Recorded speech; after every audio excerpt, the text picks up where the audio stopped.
I can't think of many other journalists who are focused, like laser focused on the West Bank the way that you are. You've gotten punched by settlers? Oh yeah, many times is true. Wow. Okay. Many But times. you're very Yeah. casual about this. Like it's like normal.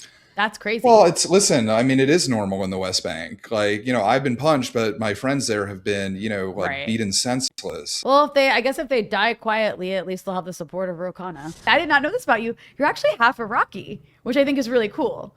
Yeah. So tell me about your background. At one point, I said to the guys, by the way, I'm Jewish, just because it sort of like changes the inflection of the conversation sometimes. And immediately the guy goes, welcome to Israel. And Oh, I'm just thinking, first of wow.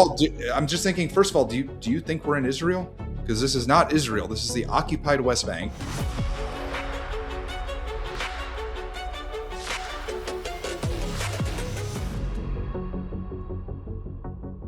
Hello, everyone. I'm Rania Khalek, and this is Dispatches. While the world's attention has been on Gaza, Israel has been quietly finishing a job it started decades ago in the West Bank. And I mean quietly only in the sense that nobody's really covering it, because there's nothing quiet about what's happening there. Since 2023, Israel has forcibly displaced tens of thousands of Palestinians in the West Bank. Entire Bedouin communities wiped off the map. Refugee camps in Jenin, Tulkarem, and Nur Shems emptied out and demolished, with residents told they're not coming back. Over 1,000 Palestinians killed by Israeli forces and settlers. Thousands more disappeared into administrative detention dungeons without charge or trial. And the settlers, who are armed by the state and protected by the army, have escalated from harassment to open pogroms. They burn homes, they poison wells, they steal land, and then they attack the neighbors from the houses they just stole. This is not a spillover from Gaza, it's a parallel project. And it's going extremely well for Israel precisely because nobody's really watching. My guest today has been on the ground for this. Jasper Nathaniel is an independent journalist who's been documenting settler violence and land theft in the West Bank. And he just got back from what he described as a hellish month there. We also talked about, among many other things, Congressman Ro Khanna getting detained by settlers and soldiers, and later getting into hot water on the left over the Palestinian right to resist. But before we jump into it, this is just part of this episode. The full interview is available to Breakthrough News members only. You can become a member at our website, which just got a beautiful redesign. Just go to breakthroughnews.org/subscribe. And as always, be sure to hit the subscribe button and the bell so you get a notification whenever we post new content. And smash that like button and share this episode. It helps boost us in the algorithm that seems to hate us. And if you appreciate this show, you can also donate below on YouTube. Jasper Nathaniel, welcome to Dispatches on Breakthrough News. Thanks, Rania. Thanks for having me. It's really great to finally have you on. We've been trying to do this for a while, and it's like kind of the perfect timing because you just spent a whole month in the West Bank, and you have a fantastic, very detailed, lengthy piece out that is well worth the read on your Substack, which we'll link to in the description. And we're going to get into that. But before we even, I guess, get into the horrors that are actually happening in the West Bank this morning as we're recording, how is it being back in New York? Like that's got to be quite an adjustment to spend a month in a place like the West Bank, and then to come back to like first world niceness, but also Yeah. homeless people everywhere. It's always a weird adjustment. I mean, like just sleeping in a place where, you're fairly certain you're not going to get like attacked in the night is nice. I think the hardest thing, honestly, is the time difference because, like today, it's Friday, waking up to this horrible news about these massacres unfolding in the West Bank right now, and then just feeling like spending an hour just reading messages that I'm getting from my friends and sources over there, and trying to figure out what's going on, and just frankly wishing I was there to be able to document it. So it's like a weird sort of dark form of FOMO of like, Yeah. there's horrors unfolding there. I should be there or I want to be there documenting it. But yeah, I mean, Rania, you're familiar with it coming back and forth as well. We saw each other in New York maybe 6 weeks ago or something. And now you're back in Lebanon now, right? Yeah, I'm speaking to Yeah. you from Lebanon, which is shaking hands with the Israelis right now. Right. as it, Right. a huge chunk of the country is occupied. But no, I mean, what you're talking about is very typical, I think, of people who are from the region, or I guess, when your heart's in the region after you've really connected to it, in a really emotional and deep way, like I think you have in many of your reporting trips, in Palestine. It is really, when you're away and things get crazy, it's like you're still there mentally. It's very strange. Totally. It's very Yeah. strange. When you It's said jet yeah. lag, I thought you were going to be like, oh yeah, like my Yeah. sleep, adjusting my sleep. But no, The it's the sleep, violence. the trip home, like I had to go through Poland and then to New Yeah. York, and like I just the time zones got so out of whack that by the time I got home, I didn't even know what day it was. But I've been home for Yeah. a week, and I think time zone wise, I'm adjusted. But it's everything else that's I also came home to like a climate apocalypse. Like we Oh had yeah. wildfire Heat smoke wave. overtaking New York, and then a heat wave, and then these crazy lightning storms. So Oh, everything feels a little bleak right now. yeah, it's dark times, man. And then also you came Mhm. you came home to an anti-communism summit where, That's I right. guess now the Yeah. DSA is the new jihad. So Yes. Yes. That's that's right. Back in Mamdanistan, the yeah. communists have taken over. Yeah. Jesus Christ. Well, okay, so before we talk about your piece, and there's so much in it, since you opened by talking about waking up to this horrific news. So basically, for those who are watching, we are recording this on Friday, July 24th. And since this morning, my time actually, in Lebanon, since this morning, there's been an insane amount of violence, that has exploded across the West Bank. Basically, what it sounds like is, a bunch of settlers, like a settler lynch mob, sort of invaded a town, and started a kind of like shootout, and then killed a bunch of Palestinians. In the heat, in the mix of that, one of the weapons of one of the Israelis was taken by one of the Palestinians, and then they shot back. So like one Israeli was killed, I think one Israeli settler was killed, and then a bunch of Palestinians have been killed, and then now you have these lynch mobs just moving through areas, kind of under army protection, it seems. And you have the mayor of one village literally calling for the international community protection, because these communities are so defenseless in the face of these literal lynch mobs. You've got incitement from Israeli government officials. Not that they really need a reason to attack Palestinians, but they're certainly using a fight they started to justify it. So I guess I'm just curious, what are your initial thoughts on this massive Yeah. escalation we see taking place right now? This is, exactly the kind of moment that the settlers are after. So my understanding of what happened, I actually think it's a little bit different from what you said, Rania. Although the story This is still, just my no, you're probably no better than me, because I just kind of well, skimmed the news, from well, the different the places. story the So story is unfolding in real time. But I think that what may have happened actually was that a group of Israeli settlers, armed with machine guns, were out on what they call a hiking trip.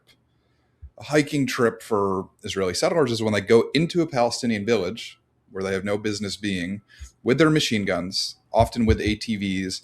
They sometimes, attack locals. They go into homes, they go into livestock pens.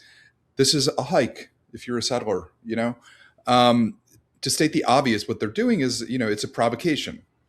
A couple months ago, in an incident like this, a couple of young settlers were out on, actually, in this case, they were on a drive on an ATV, and they got into a car accident. They collided with a Palestinian driver, and one of the settlers was killed. That was then framed as a terror attack that killed a settler, and it led to 5 straight nights of really brutal pogroms across the West Bank. Within minutes or within hours of that settler dying in a car crash, there were messages going out in settler telegram groups, calling it a settler attack, calling for revenge. That's exactly what's happening here, except in this case, it was actually a Palestinian um, grabbing a machine gun from one of these settlers and shooting him. I believe that the immediately after that, another settler gunned down 4 Palestinians in that village. And since then, there have been, these calls for attacks across the West Bank, or across Palestinian villages in the West Bank, to the extent that the ostensibly liberal leaders of Israel, the opposition leaders, so Eisenkot, who is the most likely liberal to become the next prime minister if they are to take down Netanyahu and the Likud party. Yair Golan, who is like got this glossy New York Times profile a couple or maybe last year about how he's a sort of like great liberal hope in Israel. These guys are on Twitter right now condemning the horrible settler attack and calling for punishment across the West Bank. So like to be blunt, there are settler leaders who will go on TV or on the radio or what have you, and just clearly say, we are going into Palestinian villages to provoke them. They are looking to create friction in order to justify a massive show of force, and often including, state force, the military. That's exactly what they got. They went into a Palestinian village. They created friction, as in, menacing people with machine guns, beating them up. One of them was killed. And now they have their pretense for even more brutal attacks than what is typical. And now they have the backing of the entire Israeli government in these attacks. So it's like, this is a microcosm for what happens every day, because the settlers in general frame everything they do in terms of security for the most part. Like, they need to secure their settlements from the barbarians outside the gate who are constantly trying to come in and kill them. But in their mind or in their, justification, that includes going into Palestinian villages where they actually legally are not even supposed to be according to Israeli law, and, causing violence. And then now you see what's happening. So, if you go back even further, like, settlers for decades have been calling for basically a holy war, right? Like, they understand that the best way to get the Palestinians out of the West Bank, or what they call Judea and Samaria, is through a war. Like, they're not gonna be able, like, what they've been doing for years is sort of a slow grinding ethnic cleansing through bureaucracy, through violence, through land theft. But what they really want is a decisive war that will, defeat the Palestinians and get them out, or kill all of them once and for all. And, they're now one step closer after what happened today. I want to bring this back to your recent reporting trip, because of the fact that, well, first of all, I really appreciate that you really focus on the West Bank, because there is such little focus on the West Bank. Because I think there's a few things for that. Maybe just because the genocide in Gaza is just so massive and horrific that everything else sort of pales in comparison. But also the West Bank, and then also Iran's getting bombed, and there was like the war on Lebanon. So what's happening in the West Bank is a different kind of very extreme horrific violence with, as you mentioned, like the end goal is to basically just like annihilate the Palestinian presence however possible. But I can't think of many other journalists who are focused, like laser focused on the West Bank the way that you are. And so you wrote this piece after a month-long reporting trip there. It's called A Hellish Month. In the occupied West Bank. And you said that it's worse every time you go back, even though you keep hoping that it'll be calmer each time you go. So I guess, what made this trip different from the last one? Let's start there. There's two main things that made this trip different than the last one, and frankly worse than the last one. The first one is that the violence itself is more ubiquitous.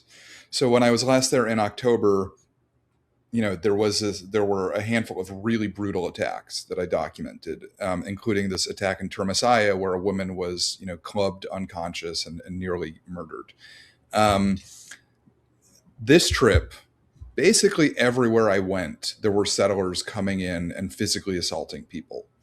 So, there was not one single incident that I personally witnessed that was as bad as that one. But like, I was physically assaulted on this trip more than I have been in all my other trips combined. The settlers are just coming in much more aggressively. Like, a lot of the time, they come in and they sort of are, walking around, menacing people, looking to, provoke something or vandalizing. In this case, they were coming in and immediately throwing people on the ground, throwing punches, kicking people, pointing their guns at people.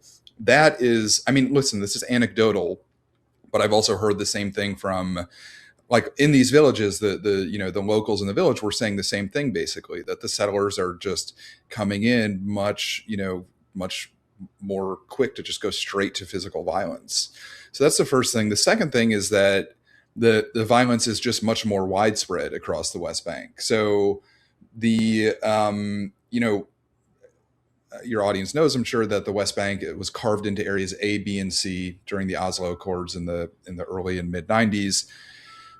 The ministers who are basically running the West Bank, Smotrich and Ben-Gvir and others, have said that they don't do they're like, we don't do Oslo Accords. A, B, C means nothing to them. They literally said, like, we need to throw out the letters. But what it is supposed to mean, nominally, Area A and Area B are under the control of the Palestinian Authority. The Israeli military technically has security control in Area B, but the PA is supposed to administer areas A and B, which means that there should not be Israeli settlers living there. Area C, there are lots of Palestinians living there still, to be clear, and it takes up 65% of the West Bank or something. But that's also where all the settlements are, or where all the legal settlements have historically been. The violence for decades and in the last couple of years has been focused in Area C, because basically the settlers have been trying to finish their takeover of Area C. And so when you hear something like, 60 Palestinian communities were ethnically cleansed or chased off their land since October 7th, what you're talking about mostly is these Bedouin shepherding hamlets in Area C of the West Bank, where settlers are basically going and terrorizing them and chasing them off their land. By this point, a lot of those communities are gone. They have actually been ethnically cleansed. A number of places that I have visited, in as recently as October, I visited 2 different Bedouin communities, one of them outside of Duma and another outside of Mukhmas. They're both gone. There's no evidence that they ever even existed. Settlers have taken over. All the Bedouin structures are gone. The Bedouin people who are living there have had to go find other places to live. In some cases, I was not even able to track down where they ended up. And so the Area C takeover is, in its sort of final stages. And so the settlers have now turned their sights to areas A and B, where, again, even according to Israeli law, they don't have a right to be. And so what that looks like is communities across the West Bank in areas A and B, particularly in the northern West Bank, actually, where in 2005, 4 different settlements in the northern West Bank were evacuated by the Israeli government as actually part of the Gaza disengagement. Those places are now, all 4 of those settlements. I'm giving you a map to reference. No, I'm giving you a map to reference just for those who are talking. Mm-hmm. So this is real quick. You're talking about area A, B, and C. So I feel like it's really important to visualize this. The orange yellow color is area C, right? Yep. Mm-hmm. And then exactly. A and B are those other 2. So it just helps kind of give an idea. Right. Of so what you're looking at is, yeah. So, it's a sea of Israeli control with pockets of Palestinian Authority control. So like on the east, for example, this is, the border here is the Jordan River. And the Jordan Valley is the most fertile land in the West Bank. It's something like 22, maybe even 30% of the West Bank is the Jordan Valley. It is by far the most fertile land in the West Bank. They call it the breadbasket. This is completely been taken over by settlers at this point. And actually, there's a project right now that has gotten zero attention in the Western media called Crimson Thread, where the Israeli military is building a wall across the Jordan Valley on the east side to basically just annex the Jordan Valley. And they will be expelling dozens of communities who are there. They're going to be demolishing Palestinian entire communities, taking over farmland. So I visited a place called Yarza, which is like northeast on this map, and right in the middle of the yellow, which literally they're building a wall directly through it. And so Area C, like, forget about it. It's the people, the Palestinians who are still living there are in a lot that of little trouble. island, there's like that little island in the very like right east part that is just like still, I guess, Palestinians live there, but they're just surrounded, like completely surrounded. Horrifying. And so that is exactly what is happening now, though, across the rest of the West Bank. Okay. And it's very, I think that there's a sort of misconception sometimes that is very much fueled by the Israeli government and by the media when they frame these settler attacks as, rogue settlers, launching these random attacks on Palestinian communities. The reality is that the Israeli government and the military partner closely with the settlers on a very deliberate strategic plan that involves encircling Palestinian communities, cutting off their access to one another, taking over the roads that they get to one another, and basically strangling each Palestinian community until they have no choice but to leave. And so in all like in the north, the big sort of globs of Area A, those are some of the cities. So that's Jenin and Tulkarm and Nablus a little bit below it. All the Palestinian villages that sort of on the outskirts of those cities are now finding themselves facing daily settler attacks. Many of them have never even seen a settler before.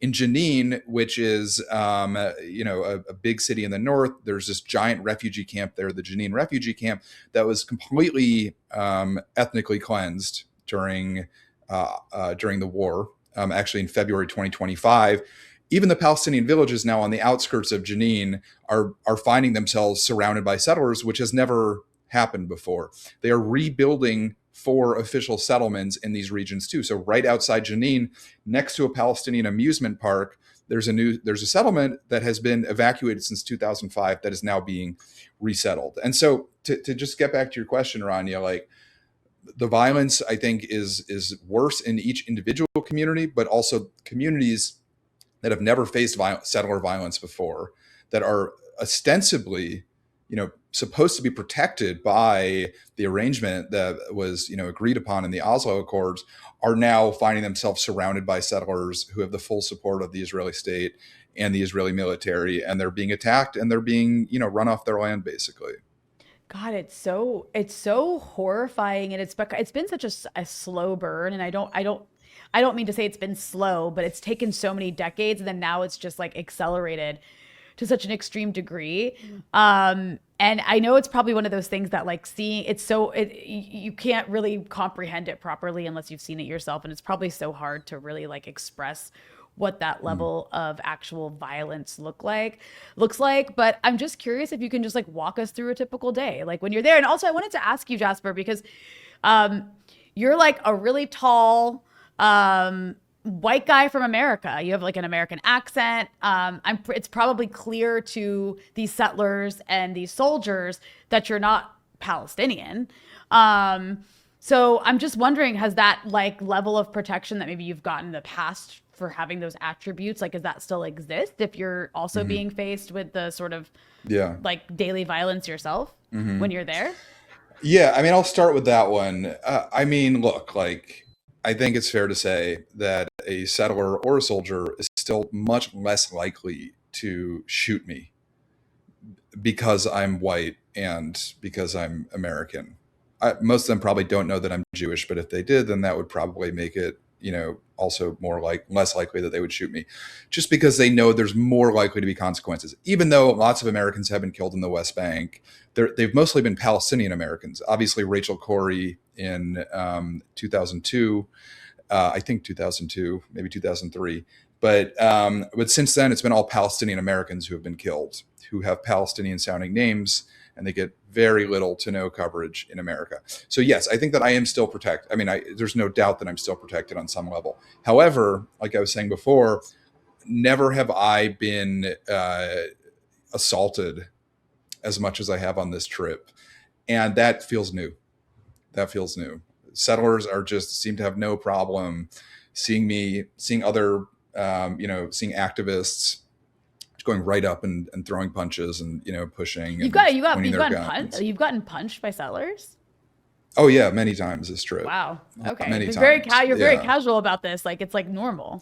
That's crazy. Well, listen, I mean, it is normal in the West Bank. Like, I've been punched, but my friends there have been, beaten senseless. Like, they've been pistol whipped. They've had, they've been beaten with clubs. And so, taking a few punches and kicks is like nothing compared to what they're facing over there. But yes, I mean, when you go in, so like in a place like El Khair, to get to your first question, this is in Area C.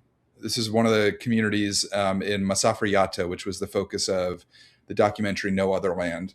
This is a place that has, in fact, been under a siege for decades. So settler violence is nothing new for them. Occupation violence is nothing new for them. They have long faced demolition orders, basically death by a million cuts from the bureaucracy that it shows up and serves them a demolition order because this building didn't have the proper building permit, or this one is, veering into the settlement territory. They just have all these they bury them under legal orders, and then the settlers come and accuse them of, building a sheep pen that they didn't have a right to build, and then they use that for attacks. So that's been happening forever. But now the settlers are basically, I think what they would consider like their final push to just get them out. And so, like, while I was there, I spent a week there. There's a house owned by a guy named Salim. He lives there with his family, his young children. And the settlers who have expanded from the settlement Carmel to build an outpost. So Carmel is a legal settlement according to Israeli law. The outpost that they built right next to the village, which is just down the hill from Carmel, is not even legal under Israeli law. In fact, there's a court order in Israel for them to halt building there and to stop living there. And they've just ignored it. The military's just ignored the court order. So the settlers now are literally trying to steal this guy's house. They're trying to steal Salim's house. They are showing up every single day, and they're ripping out the fence, and they're ripping out the razor wire, and they are attacking anybody who goes to try to defend it. And they're pushing closer and closer to his actual home. This is where a couple of really bad violent attacks occurred while I was there.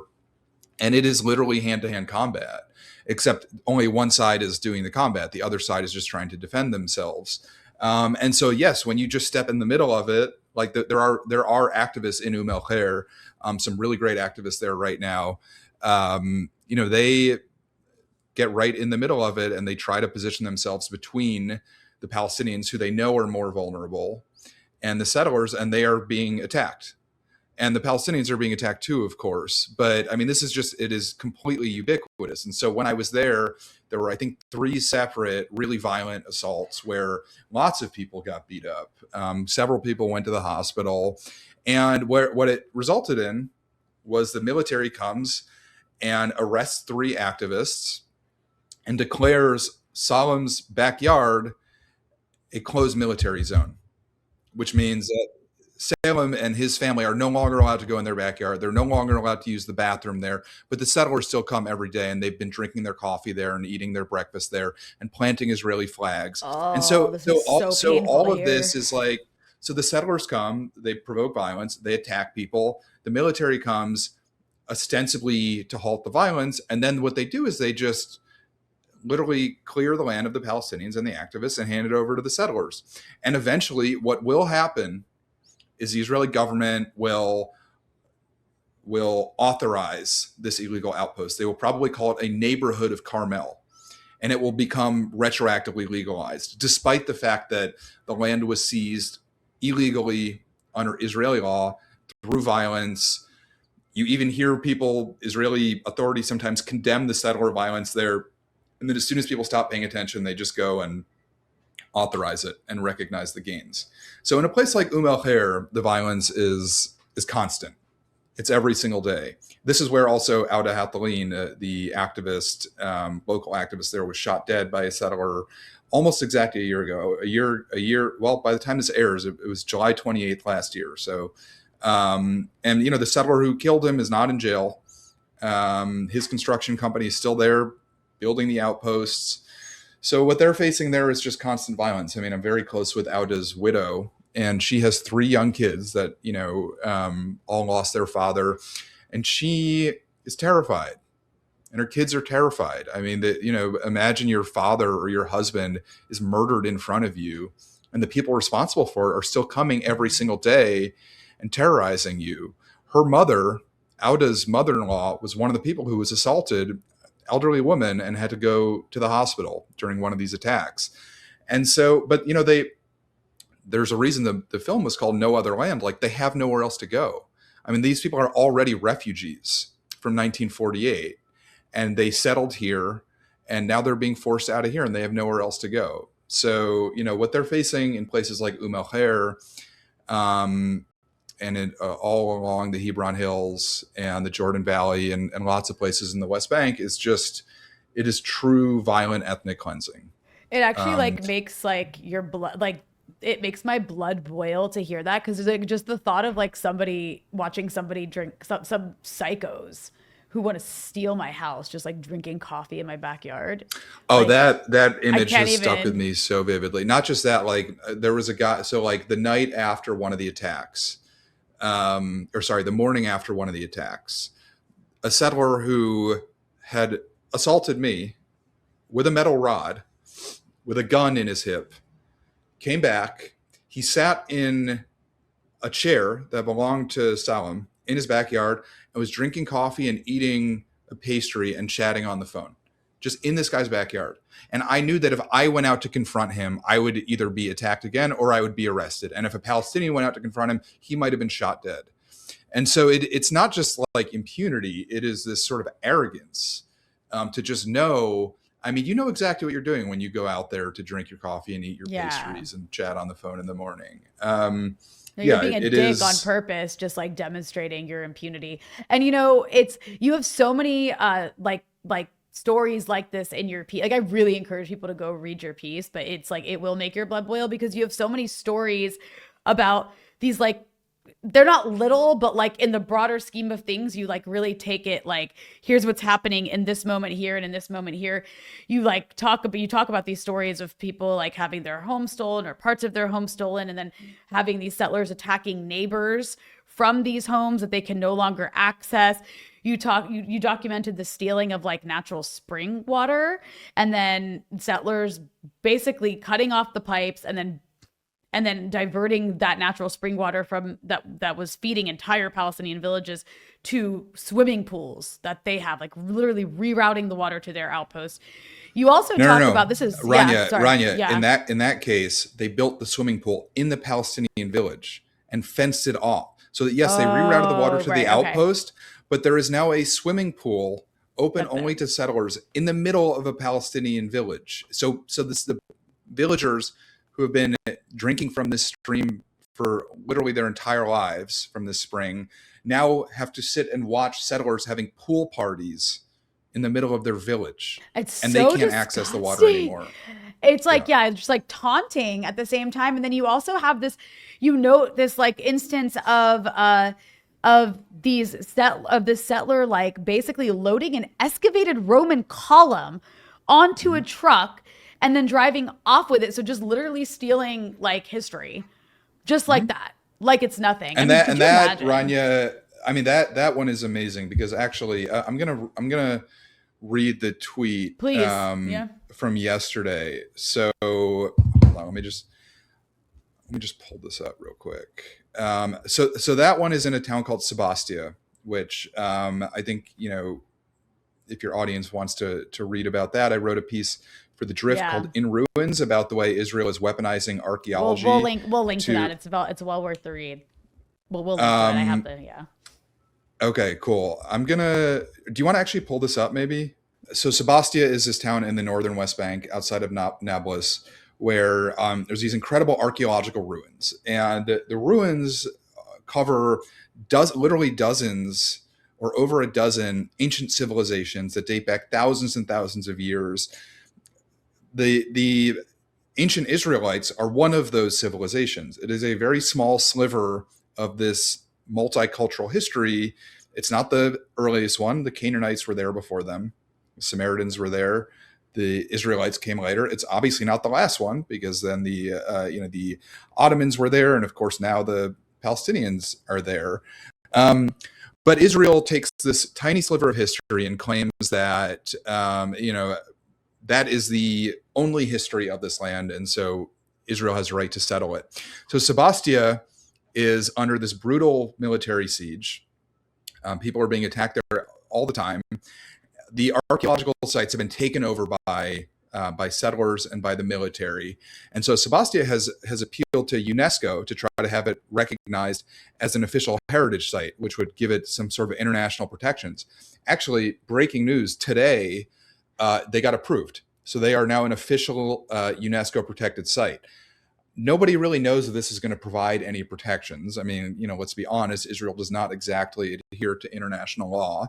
But this is Israel, the official Israel account on Twitter responding to it. So it says the Palestinian Authority is trying to have Sebastia recognized by UNESCO as a Palestinian heritage site. Because when you don't have your own ancient heritage, you steal someone else's.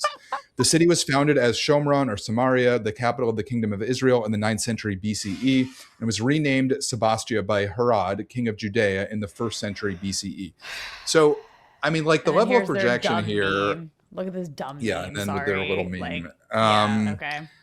The level of projection is so unbelievable, and the what you were describing, Rania. I mean, so like the Israelis accuse the Palestinians of vandalizing the ruins, of stealing, of destroying ancient history, and that is their justification to come take it. And so the projection of accusing them of stealing someone else's. I mean, if you go to Sebastia, you see these incredible ancient ruins have Stars of David graffitied on them.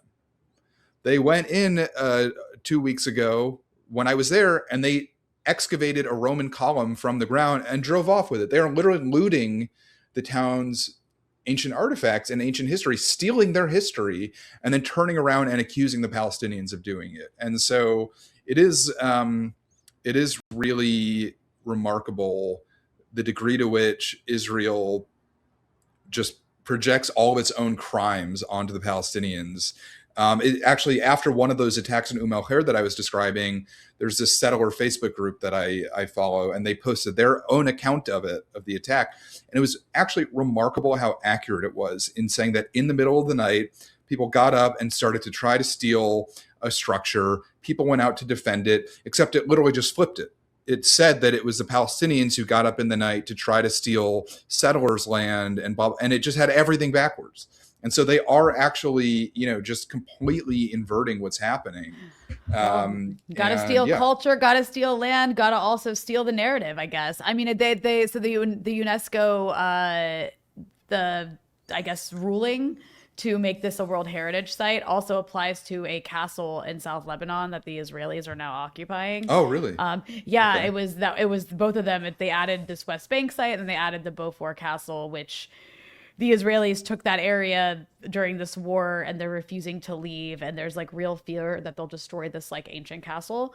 And so I guess that's just UNESCO trying to do what it can to like protect these heritage sites. I mean, could you imagine like if like anybody were to do this in like Greece or Italy, where, everybody around the world goes and tours these ancient sites? Like, the irony, there's this great archaeologist, Elan Arad, he's actually an Israeli archaeologist, but he has dedicated his life to fighting against Israel's weaponization of archaeology. And what he says is that, like, if the rules were that anybody who has history, any people who has a history in a place can just go and steal it, the entire world order would fall apart. I mean, obviously, I would not be in New York. This land would have been taken back from me.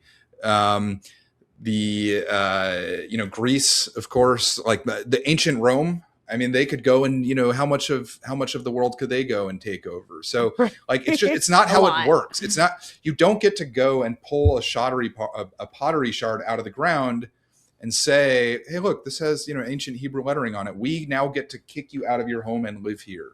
Like, that's just not how it works. It's like everything you're describing, and we could literally probably spend hours with you describing all the various insane shit that you've seen just this last trip.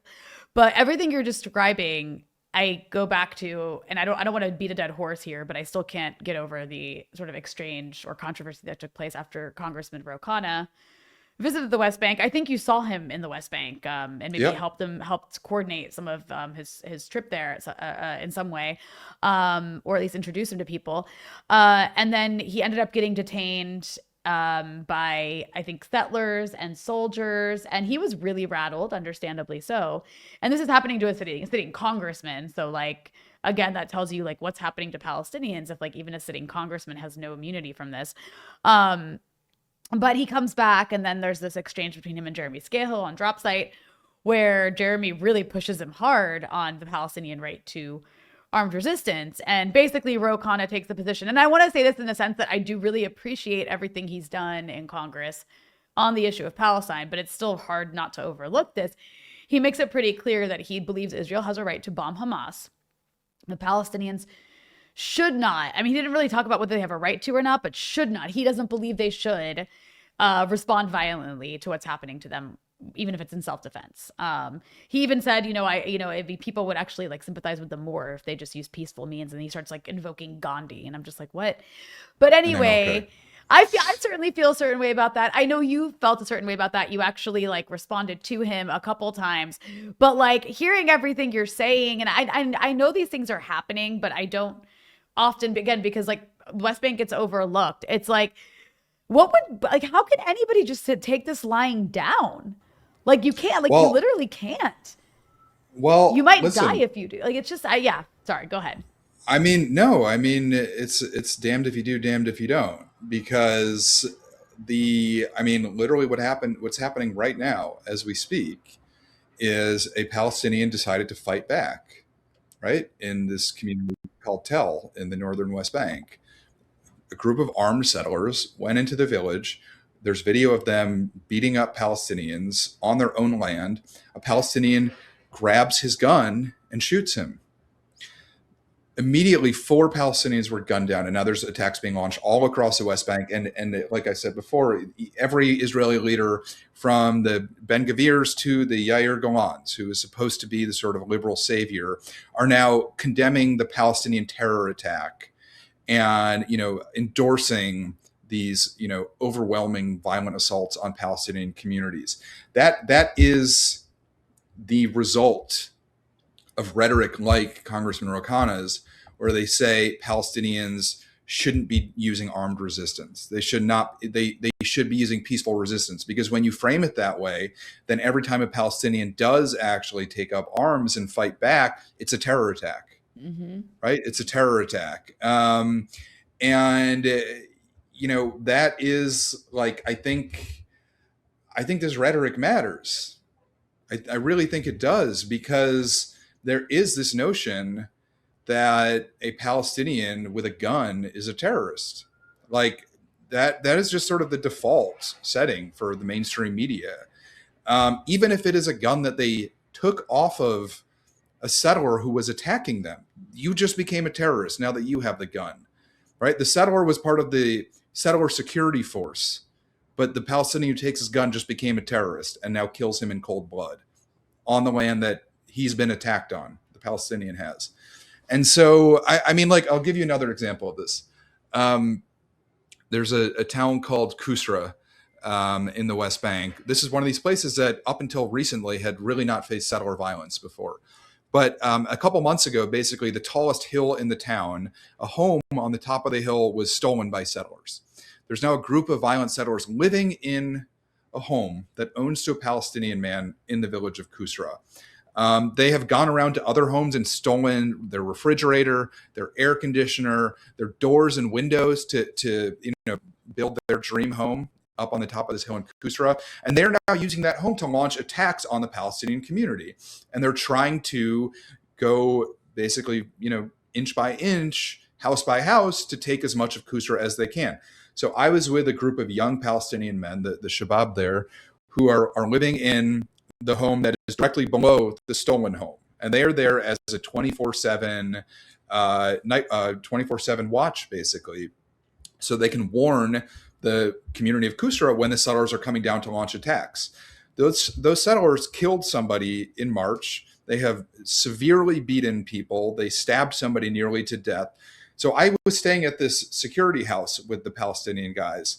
We were attacked for 2 straight days, basically, with basically no break. The settlers are coming down in trucks with guns, with rocks, with knives. They cut our electricity. They cut our water. They're doing everything they possibly can to try to get us out of the house.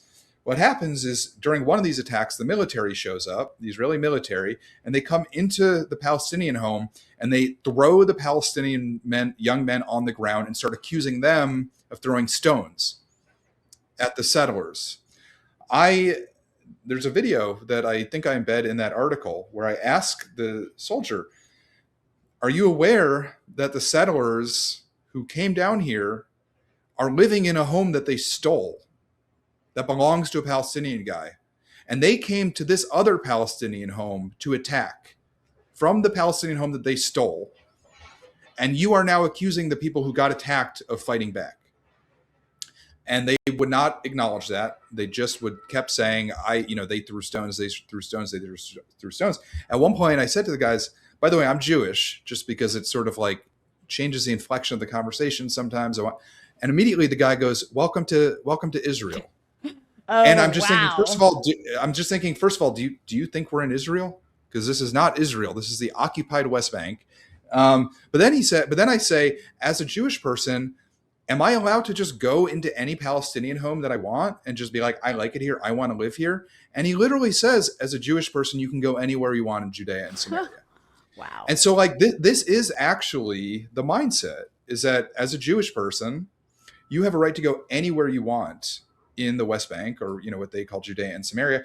And if a Palestinian was to so much as defend themselves against me, they are a terrorist who needs to be killed or eliminated, as they would say, or locked in prison or beaten senseless. And that's what's happening all across the West Bank for Palestinians who do defend themselves and Palestinians who don't defend themselves. Well, if they die quietly, at least they'll have the support of Ro Khanna.